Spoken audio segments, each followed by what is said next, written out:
Hello guys, আপনাদের স্বাগত একে কিচেনে। আজ আমরা বানাবো খাসি মাংসর কষা।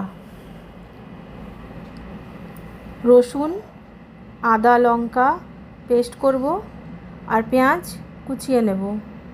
গরম মশলা বেরকিয়ে নিয়েছি। এবার মাংসটাকে ধুয়ে প্রেসার কুকারে নুন, হলুদ, আমি একটু ঢাকনা ভুলে বন্ধ করেছিলাম, আবার ধনে, জিরে, লঙ্কা গুঁড়ো দিয়ে একটু সামান্য জল দিয়ে প্রেসারটা বন্ধ করব। এটাকে আমরা 1 সিটি হতে দেব।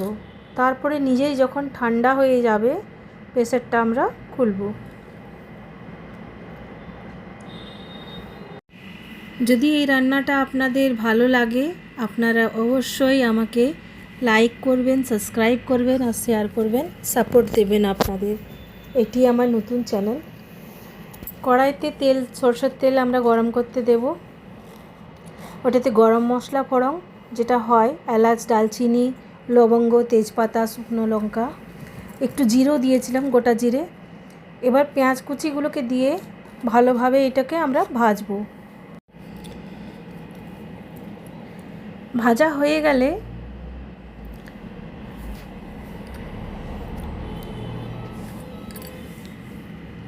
রসুন বাটা দিয়ে দেব। অনেকটাই রসুন বাটা, খাসি মাংসতে রসুন বাটাটা একটু বেশি হয়। রসুন বাটা 2-4 বার নেড়ে আদা বাটা, লঙ্কা বাটাটা দিয়ে দেব। এবার আমরা এটাকেও ভালোভাবে ভেজে নেব। আপনাদেরকে দেখানো হলো না, কিছু মাংস চর্বি ছিল যেটা এখনই আমরা দিয়েছি। তার উপর থেকে সেই সেদ্ধ করা মাংস যেটা আমরা 1 সিটিয়ে নামিয়ে দিয়েছিলাম দিয়ে দিলাম জলসহ। এবার এটাকে ধীরে ধীরে হতে দেব, নেড়ে চেড়ে মাঝে মাঝে রান্না করতে থাকব।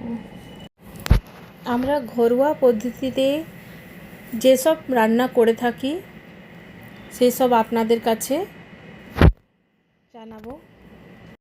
এইভাবে জলটা শুকতে দিব, মাঝে মাঝে আমরা নাড়াচাড়া করব যাতে নিচে তলায় না লেগে যায়। চর্বিগুলো আমরা সিদ্ধ করতে আগে প্রেসারে দিইনি, না হলে এটা অনেকটাই গলে যায়। উপর থেকে চিরা কাঁচা লঙ্কা কিছু দিয়ে দেব।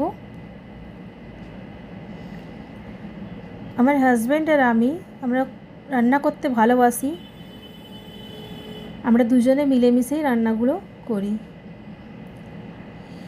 দেখুন জলটা অনেকটাই শুকনা হয়ে গেছে। মাংস আমরা নাড়াতেই থাকব।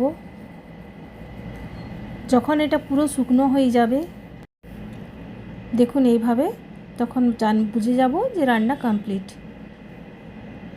আমাদের পাশে থাকুন। Thank you.